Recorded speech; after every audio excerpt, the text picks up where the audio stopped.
বন্ধুরা, আজকে সহজেই তোমরা গরম গরম বাড়িতেই মোমো বানিয়ে ফেলতে পারবে। তো তার জন্য এখানে আমি বাঁধাকপি, একটা আধা বাঁধাকপি কেটে নিয়েছি কুচি কুচি করে, গাজর, এখানটা পেঁয়াজ আর কাঁচা লঙ্কা, ধনেপাতা। তো আমি এই দিয়েছি। এখন এখানটা আমি 1 চামচ লবণ দিয়ে দেব। লবণ দিয়ে এটাকে ভালো করে মেখে নেব।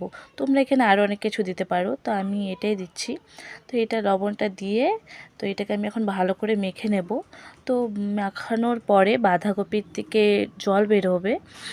তো জলটা এখানে ফেলে তারপর জলটাকে ফেলে দিয়ে দেখো আমি এটাকে ভালো করে রেখে দিয়েছি।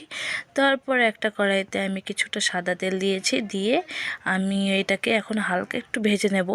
না ভাজলেও চলবে, কারণ আমরা বাঁধাকপির গন্ধটার জন্য আমি একটু হালকা ভেজে নিচ্ছি।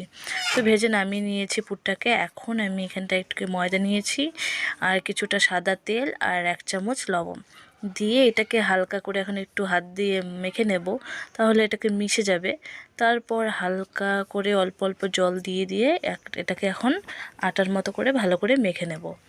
তো এটাকে অল্প অল্প জল দিয়ে এখন দেখো এটাকে আমার মাখা হয়ে গেছে। এটাকে আমি এখন কিছুক্ষণ রেখে দেবো ঢেকে। তারপর এরকম করে রুটি বেলনার মধ্যে বেলে একটা গ্লাসের সাহায্যে আমি কেটে নিয়েছি। তারপর এইভাবে কাটলে সুবিধে হয়ে যায়। তো তারপর দেখো এইভাবে পুরটাকে যে বানিয়ে রেখেছিলাম সেই পুরটাকে অল্প অল্প করে এইভাবে একটা চামচের সাহায্যে সেরকম করে দিয়ে দিচ্ছি।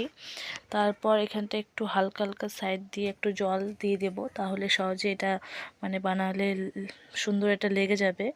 তারপর এরকম করে হালকা হালকা করে ভাঁজ করে করে এটাকে আমি এখন মোমোটা সহজে বানিয়ে নেব। তো দেখো এইভাবে তোমরা ট্রাই করলে সহজে বানাতে পারবে তাড়াতাড়ি।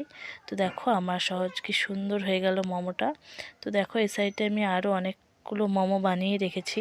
তো দেখো এগুলো আমি অনেকগুলো বানিয়ে নিয়েছি। তারপর এখানে আমি একটা সসপ্যানে কিছুটা জল আগেই গরম করতে বসিয়ে দিয়েছিলাম, আর কিছুটা নামিয়েও নিয়েছে, সেটাই দেখালাম। তো এখানটায় এই যে এরকম আমার কাছে এখানে একটা গামলার মতো মানে ছিল। তো আমার একটা ব্রাশ ছিল না বলে আমি একটা পরিষ্কার কাপড় দিয়ে এটাকে একটু সাদা তেল দিয়ে একটু মুছে নিলাম। ওটা দিলে তোমরা সহজে মানে লেগে ধরবে না। তারপর এই সসপ্যানটার উপরে আমি গামলাটা বসিয়ে দিলাম, দিয়ে তারপর এভাবে আস্তে আস্তে করে সব মোমোগুলোকে যেখানে ফুটো আছে আর কি সেখানটা সাজিয়ে দিলাম। সাজিয়ে এখানে একটা আমার থালের সাহায্যে আমি এটাকে ঢেকে দিলাম। তো এটাকে দেখো সেদ্ধ, আমি ঢাকনা নামিয়ে দেখো সেদ্ধ হয়ে গেছে।